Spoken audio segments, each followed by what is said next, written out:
Supreme court में नए वक्फ कानून पे चल रही सुनवाई में मुस्लिम ही जीतेगा, इसका एक बड़ा दावा सामने आ गया है। इस दावे के सामने आने के बाद हड़कंप मच गया है। एक और जहां मोदी सरकार और उसके वकील बार बार सुप्रीम कोर्ट से नए वक्फ कानून पे रोक हटाने की मांग कर रहे हैं, तो दूसरी ओर सुप्रीम कोर्ट की सुनवाई में मुस्लिमों की पैरवी और दलीलें बेहतरीन दिखाई दे रही हैं। इससे न सिर्फ मोदी सरकार वाले बल्कि मुस्लिमों के खिलाफ कानून बनाने वाले में अहम भूमिका निभाने वाले नीतीश नायडू की भी सिट्टी पिट्टी गुम हो गई है, क्योंकि मुस्लिम समुदाय ही वक्फ कानून पे जीत होगी। और कैसे ये बड़ा दावा सामने आया है, ये सब कुछ मैं आपको अपनी इस रिपोर्ट में बताने वाली हूँ। साथ ही इस पर भी चर्चा करने वाली हूँ कि सुप्रीम सुनवाई से पहले सीजीआई बीआर गवई फायर हो गए हैं। नमस्कार, आप देखना शुरू कर चुके हैं 4 PM और मैं हूँ आपके साथ सिमरन। दोस्तों, बात शुरू की जाए इससे पहले थोड़ा सा वक्त कानून की क्रोनोलॉजी समझ लेते हैं। पिछले दिनों मोदी सरकार ने जेपीसी के बाद लोकसभा और राज्यसभा में बिल पेश करके बहुमत के साथ पास कराया था, लेकिन जैसे ही राष्ट्रपति के हस्ताक्षर के बाद कानून बना, तुरंत ही यह मामला सुप्रीम कोर्ट में पहुंच गया। एक नहीं 5 दर्जन से ज्यादा रिट तुरंत ही सुप्रीम कोर्ट में दायर हुई। एक और जहां इन रिटों को देख के सुप्रीम कोर्ट दंग रह गया है, दूसरी ओर मोदी सरकार ने सुप्रीम कोर्ट से अपील की है कि वो बिना हमारे पक्ष जाने कोई फैसला ना ले। और आखिर में सुप्रीम कोर्ट के चीफ जस्टिस रहे संजीव खन्ना ने फैसला लिया कि सिर्फ 5 याचिकाओं पर सुनवाई करेंगे और दूसरे पक्ष में केंद्र सरकार खड़ी होगी।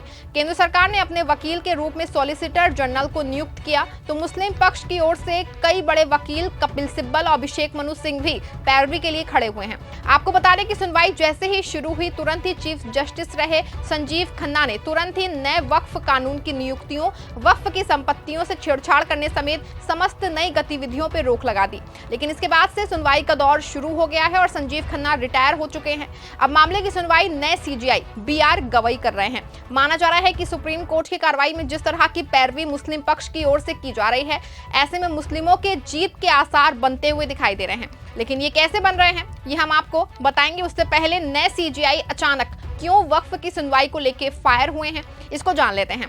दरअसल पूरा मामला एक नई याचिका को लेके है। वक्फ कानून के खिलाफ एक नई याचिका दायर हुई है। खबर देखिए, न्यूज इंडिया की खबर है। इसमें लिखा है, हर कोई अखबारों में देखना चाहता है अपना नाम, वक्फ कानून को लेके ऐसा क्यों बोला सुप्रीम कोर्ट। देखा आपने, खबर में साफ है कि नए सीजीआई वक्फ बोर्ड की नई याचिकाओं को लेकर गुस्से में है। आपको बता दें कि शुक्रवार को सीजीआई बीआर गवई ने इसकी याचिका पे सुनवाई की है। याचिकाकर्ताओं की ओर से पेश वकील ने कहा कि उन्होंने 8 अप्रैल को याचिका दायर की थी और 15 अप्रैल को सुप्रीम कोर्ट रजिस्ट्री द्वारा बताई गई खामियों को दूर कर दिया था, लेकिन उनकी याचिकाओं को सुनवाई के लिए सूचीबद्ध नहीं किया गया। प्रधान न्यायाधीश ने कहा कि हर कोई चाहता है कि उनका नाम अखबारों में आए। वकीलों ने जब पीठ से आग्रह किया कि उनकी याचिकाओं को लंबित याचिकाओं के साथ संलग्न कर दिया जाए, तो पीठ ने कहा कि इस पर विषय पे फैसला करेंगे। इसके बाद पीठ ने इसे खारिज कर दिया। जब इसी तरह की एक अन्य याचिका सुनवाई के लिए आई, तो पीठ ने कहा कि खारिज की जाती है।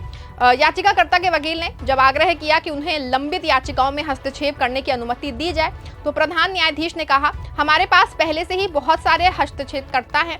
आपको बता दें कि पहले ही तय हो चुका है कि सिर्फ 5 याचिकाओं पे ही सुनवाई होगी और उन पर ही अंतिम फैसला सुनाया जाएगा। आपको बता दें कि 20 मई को सुनवाई की डेट निर्धारित है और इस पे सुनवाई में इस बात पे सुप्रीम कोर्ट फैसला लेगी कि क्या नए वक्फ कानून पे चल रही रोक को हटा दिया जाए या नहीं हटाया जाए। सीजीआई बीआर गवई की पीठ ने साफ कर दिया है कि सभी वकील पूरी तैयारी से आए और दोनों पक्षों के वकीलों को 2-2 घंटा देते हुए मैराथन सुनवाई की जाएगी और इसके बाद वक्फ कानून पे जो है रोक लगी रहेगी या फिर हटेगी, इस पे जो है फैसला हो जाएगा। आपको बता दें कि माना जा रहा है कि वक्फ कानून पे रोक हटने से ही बहुत हद तक सारी बातें साफ हो जाएंगी कि कानून रद्द होगा या नहीं होगा। इस बीच वक्फ कानून पे मौलाना अरशद मदनी का बड़ा बयान सामने आया है। उनका दावा है कि जिस तरीके से सुप्रीम कोर्ट में सुनवाई हो रही है, वो साफ तौर पे ये दिखाई देता है कि नए वक्फ कानून रद्द ही होगा। बता दें आपको, सुप्रीम कोर्ट की ओर से जो 5 याचिकाओं में उनके मौलाना अरशद मदनी की याचिकाएं भी शामिल हैं। जमीयत उलेमा हिंद के मौलाना अरशद मदनी ने कहा कि सबसे अहम बात ये रही है कि गलत धाराओं पर रोक को अदालत ने बरकरार रखा है। उन्होंने कहा कि अगली सुनवाई में दोनों पक्षों के वकीलों को 2-2 घंटे का समय बहस के लिए दिया गया है। ये इस बात का संकेत है कि अदालत इस मामले को गंभीरता से ले रही है और जल्द से जल्द इसकी सुनवाई पूरी करना चाहती है। मौलाना मदनी ने आगे कहा, हम भी यही चाहते हैं कि इस पे अदालत का अंतिम फैसला जल्दी से आ जाए, क्योंकि अखबारों में छपी खबरों के मुताबिक नए वक्फ कानून की विवादित धाराओं पे रोक के बावजूद कई स्थानों पे मस्जिदों और दरगाहों को अवैध करार देके गिरा दिया गया है। इसमें उत्तराखंड स्थित एक वक्फ दरगाह का मामला भी शामिल है। इसी तरह उत्तर प्रदेश के नेपाल सीमा से लगे जिले में कई मदरसों, कब्रिस्तानों, ईदगाहों ही नहीं बल्कि कई मस्जिदों को भी अवैध या सरकारी जमीन पर स्थित बता के तोड़ दिया गया है। जो लोग संविधान की सर्वोच्चता को खत्म कर चुके हों, उनसे ये उम्मीद कैसे की जा सकती है कि वे कानून का सम्मान करेंगे। ये वही लोग हैं जो सत्ता के नशे में खुद को ही कानून समझ बैठे हैं। वक्फ दान का ही एक रूप है, लेकिन अफसोस की बात यह है कि वक्फ को लेकर पिछले कुछ समय से बेहद गलत प्रचार किया जा रहा है और बहुसंख्यक समुदाय को ये विश्वास दिलाने की कोशिश की गई है कि वक्फ की आड़ में मुसलमानों ने सरकारी जमीनों पर कब्जा कर रखा है, जबकि दुखद सच्चाई ये है कि वक्फ संपत्तियों पर सबसे ज्यादा कब्जा सरकार ने ही कर रखा है। और ये वक्फ संशोधन कानून इसीलिए लाया गया है ताकि इस अवैध कब्जे को कानूनी जामा पहनाने के साथ साथ अन्य वक्फ संपत्तियों पे भी कब्जा करने का रास्ता आसान किया जा सके। देखा आपने कि मौलाना अरशद मदनी का साफ तौर पे कहना है कि बहुत सही दिशा में कार्रवाई चल रही है और ये इशारा ही है कि जीत मुस्लिमों की ही होगी।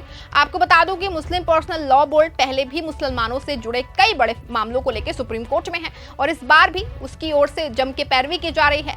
वक्फ की सुनवाई में जब मोदी सरकार की ओर से वक्फ की संपत्तियों को अचानक बढ़ने का दावा पेश किया गया था तो उस दौरान मुस्लिम पर्सनल लॉ बोर्ड ने इसका खंडन करते हुए डॉक्यूमेंट दिया था। जो जमीनें और संपत्तियों को अचानक बढ़ने की बात सुप्रीम कोर्ट कर रहा है वो पूरी तरह से फर्जी है।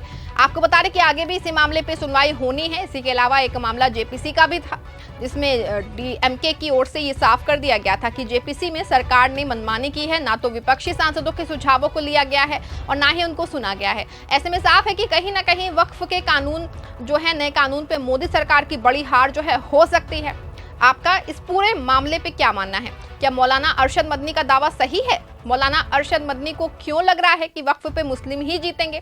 पूरे मामले पे आपकी जो भी राय है कमेंट सेक्शन में जरूर बता दीजिएगा और इस खबर को लाइक और शेयर भी जरूर कर दीजिएगा। चैनल पे नए हैं तो चैनल को भी सब्सक्राइब किए बिना मत जाइएगा।